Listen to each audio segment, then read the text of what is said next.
Hello, glad you're back. I'm glad you've picked up on this video because this is the second in this series of brush videos using the Hamiltons. If you've not seen the last one that we've just gone from, I've been using, let's just get them out. I've been using the Hamilton Clean Edge in the previous video, and this video is all about using the soft bristle version, which is called, can you see it there? The Max Stroke, and the brush is there.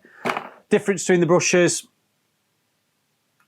There you go. Please watch the last video. Right, we're into this one. I've got the paint. I'm going to be coating up Dave the Door, again, with the Aqua Guard durable matte finish.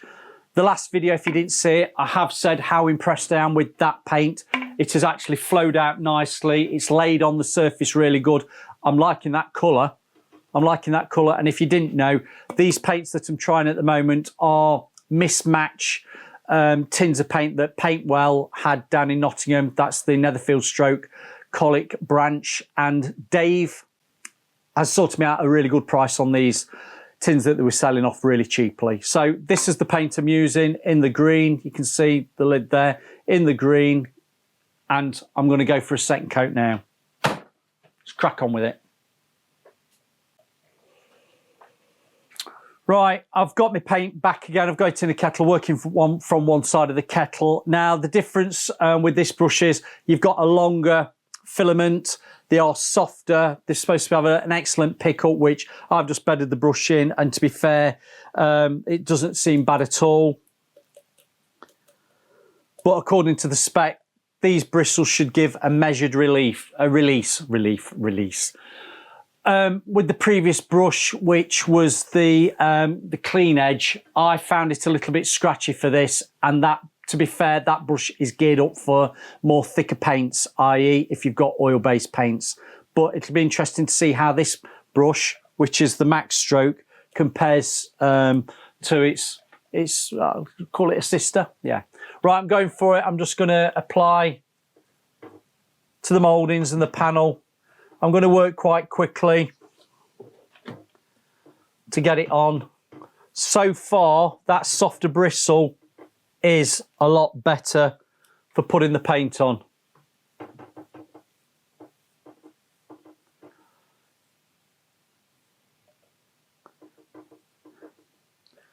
Now, being such a deep colour, I'm expecting this now to go for 2 coats.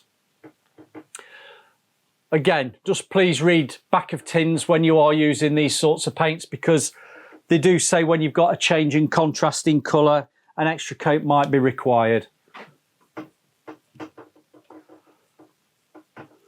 If you've not seen previous video, please remember this is straight out the tin. I've not got any paint conditioners or any water in this paint. I am using it as it is. Now, I'm not too hot and I'm not too cold in this room. The paint is actually going on really nicely. The brush feels lovely. I can say that. I'm just laying off with the tips of the bristles in the top section. I'm just going to bring this lower section here.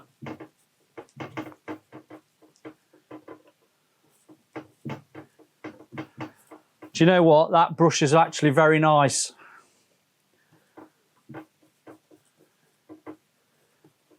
You crow's nest your paint, you get it on any direction and quickly lay it off. And as I've said before, with water-based paints, work as quick as you can, don't mess about with it. A little bit of a miss there. Coming along, just taking off that fatty edge. Do you know, that's quite nice. I'm not going to be needing a slash cut version of it to apply the paint on those mouldings. I have managed quite well to get the paint on using that brush, that 2-inch, you can see how thick it is, onto those mouldings. Right, I'm going to crack on, I'm always cracking on. I'm going to get this door finished and I will come back when it's dried off and we'll talk about how it's applied with this brush. But so far so good. This I am preferring over this. So let's see in about an hour. I'll get the heater on. This door will dry quite quickly with that Aqua Guard. I don't need it to be fully dry, so long as I can put my hand over it, and we'll just have a bit of a discussion about what this brush is like and how it compares to that. But so far so good. I'm liking that. Catch you in a bit. Right, I'm back now. It's been a good couple of hours. I did let that door properly dry off. Now let's just touch base with this paint. Do you know what? That is a beautiful bit of paint, that is. It went on really nice. It's flowed out. I'm not seeing any creeps and runs like the old Aqua Guard used to give me. Now I've got the old tins of Aqua Guard down there. I've got to say this has changed, and clearly somebody's listened to me on this paint. Now, if you've watched that video in the playlist before about the white satin, I actually quite liked it. It's not the easiest paint to put on, as in the thickness, the I'm going to say viscosity. The viscosity of the paint, it's a little bit thicker. You do feel like you're putting a paint on. But I tell you what, you know, that colour and that finish, that matte finish that you see there, I really love that. It's got enough sheen on it that it doesn't feel a dry, flat finish. You know what I mean? Dry, like some of the eggshells that can just feel a little... I tell you what, I'm just looking down there. The Hanford and Green paints, which is the Scuff Guard and the Touch Guard. They're supposed to be a satin eggshell finish. They're very dry for my liking. I've actually got feedback on that to Hanford and Green to say they could just do with a little bit more sheen level. If their sheen level was at this for their eggshell, let's call it an eggshell finish, I would be quite happy with that. It just wants that little bit more to it. That is a really, well, moving on from that, that's a really nice drop of paint. If you wanted a paint that's flat, not showing any brush marks, it's leveling out and it's flowing out, give that a go. Try it. But coming on to what the questions are, what brush would you be using? Now, I've used that brush, and I have to say, I think doing Dave the Door with a white colour first and then giving 2 coats of this was very beneficial for this test. I can just see, and I'll bring the camera in at the end, I can just see where I've got a bit of grinning, where the opacity, the coverage hasn't given it a full body of paint. So that's had 2 coats, but that could do with a 3rd. Now, hand on heart, if I was doing this on a customer's job, knowing I was going over white, I would be using the undercoat that matches that, mixed to a near similar colour to the finish, and then giving it 2 coats. So I would be giving it 3 coats, albeit the undercoat would be knocked off, i.e. coloured like a green, so I'd get the body. You could give it 3 coats of that, clearly, an extra coat, but the undercoats are slightly cheaper than the top coats, and it always does say if you've got vast changes of colour, you can do the undercoat and then 2 top coats. Yeah, all right. This is a paint that will go over previously painted surfaces. You don't always need the undercoat. Read the back of the can. You don't always need the undercoat, but I'm telling you, if you are going over colours that are a lot different to what you're actually finishing with, might be worth just looking into using the undercoat and then 2 top coats over the top. If you can get away with 2 coats on that and you're happy enough with it and you're not seeing any grinning, I'm just looking down here where it's just showing through that first initial coat of paint, you know, what you've gone over, brilliant. But to be on the safe side, you'd be looking at 3 coats, whether it be 3 coats of that, 1 coat, or 2 coats of the top coat. That's... you work that one out yourself. Right, going back onto these brushes. That applied really nice over there. I was quite happy applying it. The soft tips of the bristles, the extra length with that paint, that worked well for me.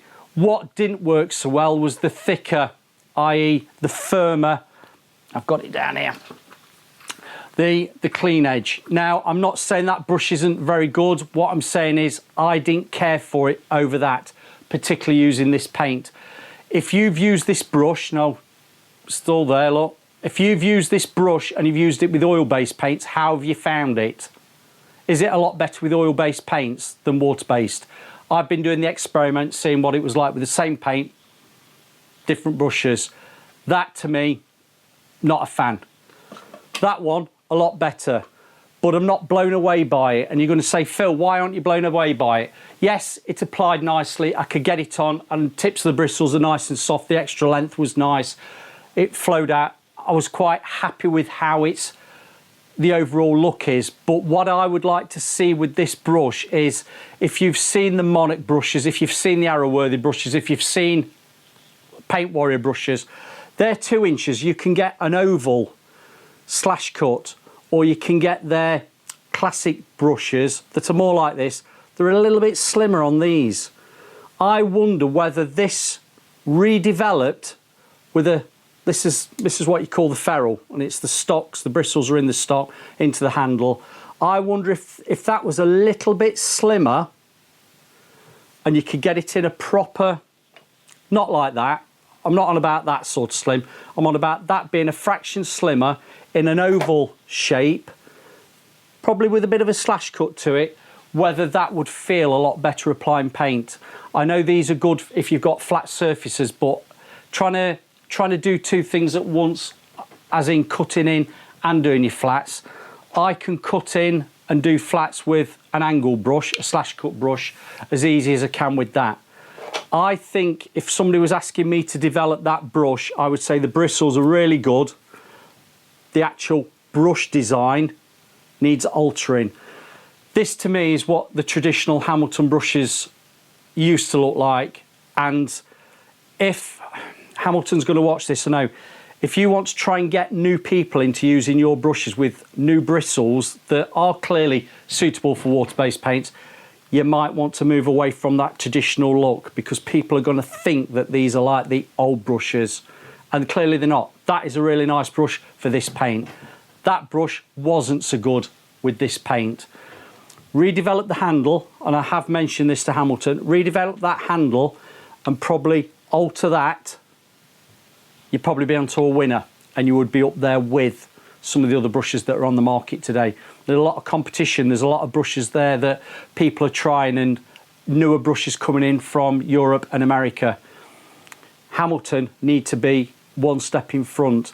They're part way there with the bristles, but are they there to actually grab that consumer that doesn't know the history of Hamilton and are probably going for other brushes because they're getting a lot more publicity on the internet? Just saying, just saying. But to be fair, that wasn't bad. That wasn't so good.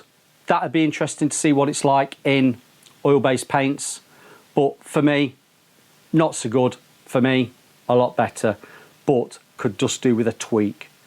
On that note, thank you very much for listening to me. There's videos at the end. I'm going to say a big thank you to the people that are supporting me. Super thanks and buying me a coffee. And again, a shout out to Dave at Paintwell for the supplying of the paint, really cheap because it was a mismatched colour.